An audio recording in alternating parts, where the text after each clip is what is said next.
Hello everyone. आज हम अपने चैप्टर को कंटिन्यू करेंगे। ठीक, तो आज के चैप्टर में हम बेसिकली टाइप्स ऑफ सेल के बारे में पढ़ेंगे। तो आइए स्टार्ट करते हैं।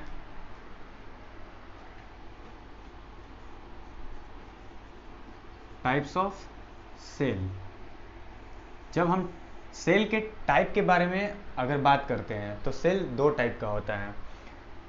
सबसे पहले तो हम on the basis of number, अगर नंबर के बेसिस पे अगर हम बात करें तो सेल जो होता है वो दो टाइप का होता है। पहला जो होता है यूनिसेलुलर होता है, यूनिसेलुलर। ठीक, दूसरा जो होता है हमारा होता है मल्टी सेलुलर।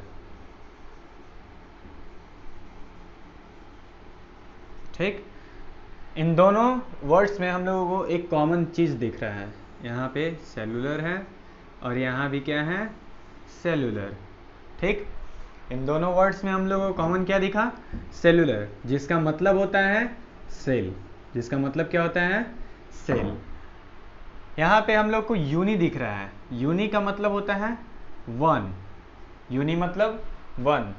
और यहाँ पे है मल्टी, मीन्स मेनी या मोर। मल्टी का मतलब क्या होता है, मेनी या मोर। यूनिसेलुलर यानी वन सेल। जो वन सेल वाले ऑर्गेनिज्म होंगे उनको हम कहेंगे यूनिसेलुलर। उसी तरह मल्टी सेलुलर यानी जो ऑर्गेनिज्म टू और मोर सेल्स से बने होंगे उनको हम कहेंगे मल्टी सेलुलर। यूनिसेलुलर का एग्जांपल हमारे पास क्या आता है, यूनिसेलुलर का हमारे पास एग्जांपल आता है अमीबा। अमीबा जो है वो सिंगल सेल ऑर्गेनिज्म होता है। अमीबा, अमीबा जो है वो सिंगल सेल ऑर्गेनिज्म है। मल्टी सेलुलर का अगर हम बात करते हैं, एग्जांपल देखते हैं, तो इसमें आते हैं ह्यूमन, एनिमल्स। ये सब क्या है, मल्टी सेलुलर यानी टू और मोर सेल से मिलके बने हुए होते हैं। तो मल्टी सेलुलर के एग्जांपल क्या है, ह्यूमन, एनिमल्स। एनिमल्स में हम लोग भी आते हैं। ठीक है, अब हम अगर बात करते हैं on the basis of nucleus. अगर हम न्यूक्लियस के बेसिस पे अगर बात करते हैं तो वो भी दो टाइप का होता है। ठीक, यानी न्यूक्लियस के बेसिस पे अगर हम बात किए तो सेल के कितने टाइप, दो टाइप देखते हैं। On the basis of nucleus, जब न्यूक्लियस के बेसिस पे हम बात करते हैं तब सेल दो टाइप का होता है। न्यूक्लियस के बेसिस पे बात करने इन सेंस कि जिसमें न्यूक्लियस प्रेजेंट होता है। ठीक, समझते हैं। एक होता है हमारा प्रोकैरियोटिक, एक हमारा कौन सा सेल होता है, प्रोकैरियोटिक। और दूसरा होता है हमारा यूकैरियोटिक। दूसरा क्या होता है हमारा, यूकैरियोटिक।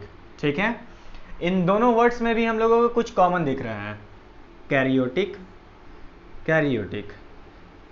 बायो में जहाँ भी आपको कैरियोटिक मिलेगा वहाँ सीधा हम लोग को समझ जाना होगा कि न्यूक्लियस की बात हो रही है। यानी कैरियोटिक का मतलब क्या होता है, न्यूक्लियस। ठीक है, हम न्यूक्लियस के बेसिस पे बात करते हैं तो सेल दो टाइप का होता है। एक होता है हमारा प्रोकैरियोटिक और दूसरा होता है हमारा यूकैरियोटिक। प्रोकैरियोटिक मीन्स, प्रो का मतलब प्री, प्रो का मतलब क्या होता है, प्री। कहने का मतलब कि ये डेवलपिंग स्टेज में होगा। यानी प्रोकैरियोटिक में जो न्यूक्लियस होगा वो डेवलपिंग स्टेज में होगा। यानी इसमें न्यूक्लियस जो होगा वो अभी डेवलप कर रहा होगा। ठीक, उसमें अच्छे तरीके से फुल्ली डेवलप न्यूक्लियस नहीं मिलेगा।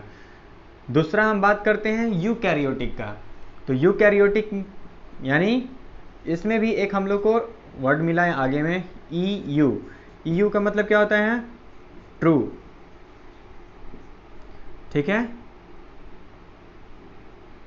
Fully developed nucleus. ठीक है, फुल्ली डेवलप न्यूक्लियस, यानी यूकैरियोटिक में हम लोगों को कैसा न्यूक्लियस मिलता है? फुल्ली डेवलप्ड न्यूक्लियस मिलता है। ठीक है। प्रोकैरियोटिक में कुछ इस तरीके से हम लोग का न्यूक्लियस दिखता है जी। ठीक है। प्रोकैरियोटिक में हम लोग को इस तरीके का न्यूक्लियस दिखता है। जब यूकैरियोटिक में हम लोग देखते हैं तो यही न्यूक्लियस कुछ इस तरीके से दिखता है, इस तरीके से। ठीक। प्रोकैरियोटिक में हम लोग को इस तरीके से न्यूक्लियस दिखेगा जब माइक्रोस्कोप में देखेंगे, और यूकैरियोटिक में fully developed double membrane organelle के साथ दिखेगा। ठीक है।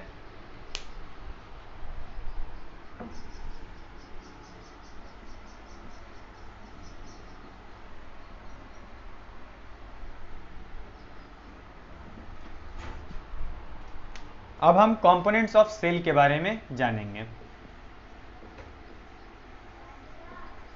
कंपोनेंट ऑफ सेल, ठीक है। बेसिकली हम सेल को 3 पार्ट में डिवाइड करते हैं। ठीक। 3 कंपोनेंट में उसको हम बांटते हैं। पहला जो होता है वो होता है प्लाज्मा मेम्ब्रेन। पहला जो होता है वो क्या होता है हमारा? Plasma membrane. दूसरा हमारा क्या होता है? साइटोप्लाज्म। दूसरा क्या होता है?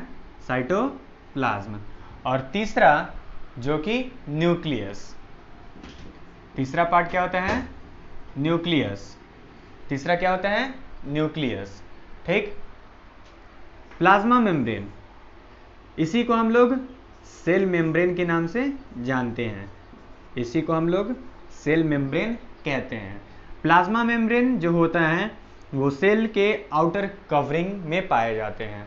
ठीक। सेल का जो आउटर थिन लेयर जो होता है वही होता है हमारा सेल मेम्ब्रेन, यानी प्लाज्मा मेम्ब्रेन। ठीक है। प्लाज्मा मेम्ब्रेन जो होता है वो living part of the cell होता है। ठीक। ये जो है लिविंग पार्ट है हमारे सेल का। ठीक। एनिमल सेल में प्लाज्मा मेम्ब्रेन मिलता है। जब प्लांट का हम बात करते हैं तो प्लांट में हम लोगों को मिलता है सेल वॉल। प्लांट में क्या प्रेजेंट होता है? Cell wall. ठीक है। जो कि डेड होता है।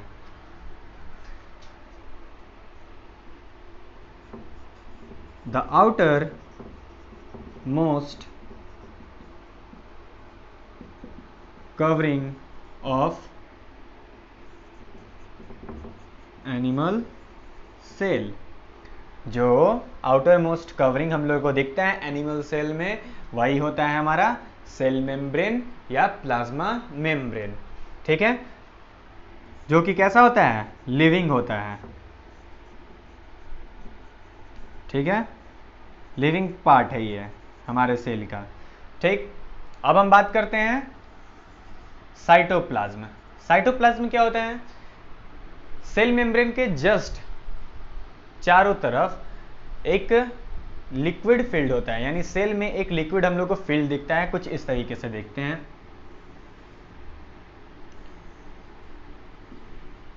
ये हमारा सेल का स्ट्रक्चर।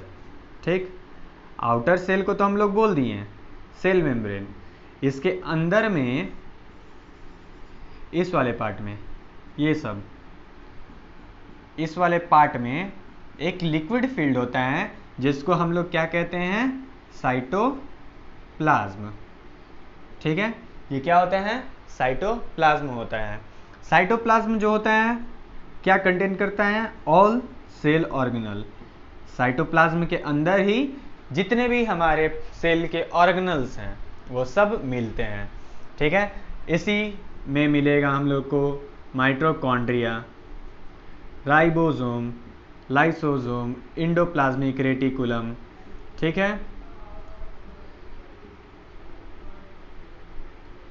गोल्जी बॉडी, ये सब किस में मिलेंगे? साइटोप्लाज्म में। ठीक। तो साइटोप्लाज्म क्या होता है?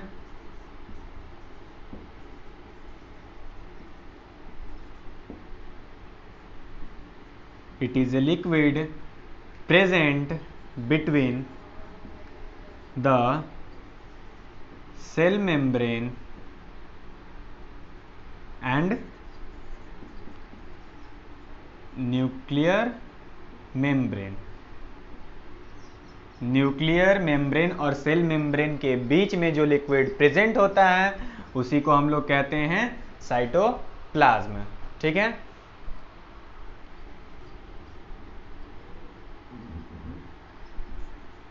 इट कंटेन, साइटोप्लाज्म के अंदर ही सारे सेल ऑर्गेनल मिलते हैं। It contain all cell organelles. जितने भी सेल के ऑर्गेनल्स होते हैं वो कहाँ मिलते हैं? साइटोप्लाज्म में। ठीक, जितने भी सेल के ऑर्गेनल्स हैं वो कहाँ मिलते हैं? साइटोप्लाज्म में। ठीक, अब हम बात करते हैं न्यूक्लियस का। न्यूक्लियस जो होता है वो सेल का बहुत ही इंपॉर्टेंट पार्ट होता है। अगर हमारे सेल में न्यूक्लियस नहीं रहा तो वो सेल डेड हो जाता है, यानी सेल जो होता है न्यूक्लियस के बिना सरवाइव नहीं कर सकता। ठीक, न्यूक्लियस जो होता है वो बहुत ही इंपॉर्टेंट रोल निभाता है हमारे सेल में। ठीक,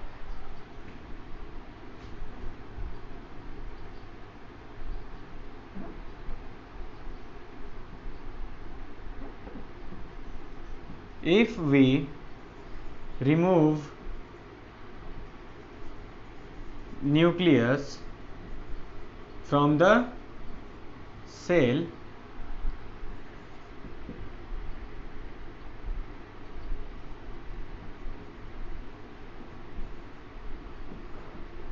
it become die। जब हम सेल से न्यूक्लियस को रिमूव कर लेते हैं तो वो क्या हो जाता है? डाई हो जाता है, यानी डेड हो जाता है।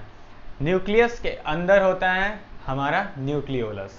ठीक है, कल इसके सारे पार्ट्स के बारे में देखेंगे, यानी सेल में कितने ऑर्गेनल्स होते हैं उनके पार्ट के बारे में, उनके ऑर्गेनल के बारे में समझेंगे और उसके फंक्शन के बारे में देखेंगे।